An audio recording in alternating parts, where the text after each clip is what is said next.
Internet پر scroll کرتے ہوئے آپ نے کبھی تو اس ریڈ فلیگ کو دیکھا ہوگا۔ یہ ریڈ فلیگ کمیونزم کو ریپرزینٹ کرتا ہے۔ اگر آپ کمیونزم کے بارے میں نہیں جانتے تو بتاتا چلوں کہ یہ 19ویں صدی میں مزدوروں کے حقوق کے لیے اٹھنے والی ایک تحریک تھی، جس نے اپنے اثرات پھر پوری دنیا پر چھوڑے۔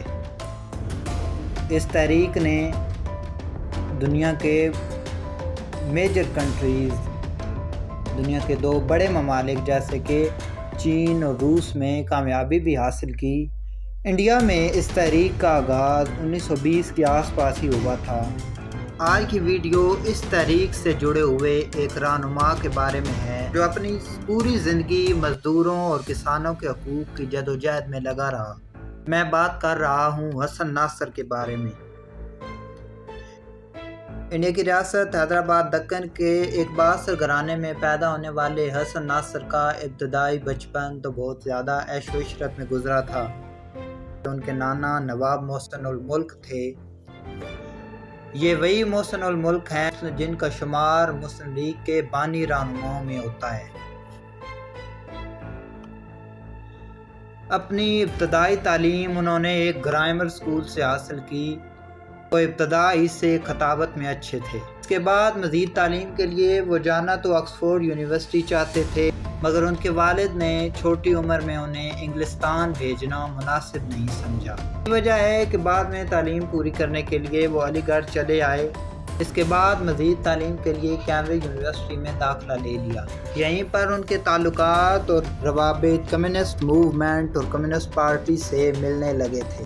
انڈیا واپسی کے بعد دکن میں معروف شاعر اور رہنما مخدوم محی الدین کے ساتھ مل کر انہوں نے تلنگانہ میں کسانوں کی بغاوت کا ساتھ دیا۔ یاد رہے کہ یہ بغاوت کمیونسٹ پارٹی آف انڈیا کے زیر قیادت کی جانے والی ایک عام اسٹرگل تھی، جس کے نتیجے میں بہت سے کسانوں کے علاوہ کمیونسٹ لیڈر اور پولیس فورس کے جوان بھی مارے گئے۔ بہرحال بغاوت ناکام ہوئی تھی۔ ان کی کمیونسٹ سرگرمیوں کے باعث انہیں اکثر اوقات جیل جانا پڑتا تھا۔ آزادی کے وقت وہ ہجرت کر کے پاکستان آ گئے، لیکن جانے سے پہلے اپنی تمام جائیداد غریب اور بے زمین ہاریوں میں تقسیم کرنا نہیں بھولے تھے۔ پاکستان آنے کے بعد انہوں نے اپنی سیاسی سرگرمیوں کا پھر سے آغاز کیا اور جلد ہی سی پی پی کے پروونشل سیکرٹری بھی بن گئے۔